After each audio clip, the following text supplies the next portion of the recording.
insecure attachments. Firstly, the anxious attachment. Anxiously attached individuals, the way the theories put it out, are often experience inconsistent caregiving during childhood, leading to heightened sensitivity and sensitivity to rejection or being rejected, and a deep, deep fear of abandonment. So we know now that childbearing practices, especially for those people who were born in hospital, there was a practice of taking the babies and putting them in the nursery for the night. The practice was mothers had to stay in hospital for a week, and you definitely went into hospital to have babies, especially if you were small, because that's the way things were done, and you did what you were told in those days.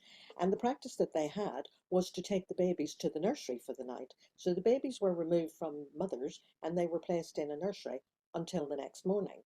I think it's no wonder that we have such a rush of mental health going around. That's a contributing factor. So some of it's not just about the caregiving, it's about inconsistent caregiving. And the caregiving is in the very impressionable first days are affected by the environment and the mother's environment, what kind of care she can give. But also in those days, the gold standard was to feed the baby, bottle feed, 10 o'clock, 2 o'clock, 6 o'clock were the times to feed them. Women were taught to just feed the baby at those times. Don't pick them up in between times because they'd get spoiled. And if they cry, leave them to cry it out. Don't pick them up. So all those childbearing practices have an effect. But if you were one of those people who finished up with an anxious attachment, it may be that your mother went in hospital. It may be that she had postnatal depression, which is a traumatic experience.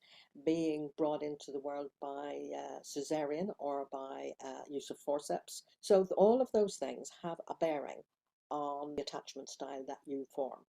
So it's not just about how your mother was with you.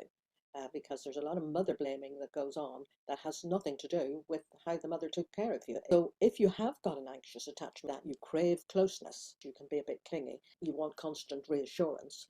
And if that's the case in your relationship, you might be what's known as codependent. You may tend to overanalyze your partner's behavior for any signs of rejection, and you'd be particularly sensitive to picking up any signs of rejection. You may also have trust issues, that you find it difficult to trust your partner fully. Even if there's no evidence of betrayal, it's because of the early imprints that you had. So common problems with an anxious attachment is jealousy, possessiveness, and overdependence on your partner for self-esteem, escalating conflicts due to perceived threats to the relationship.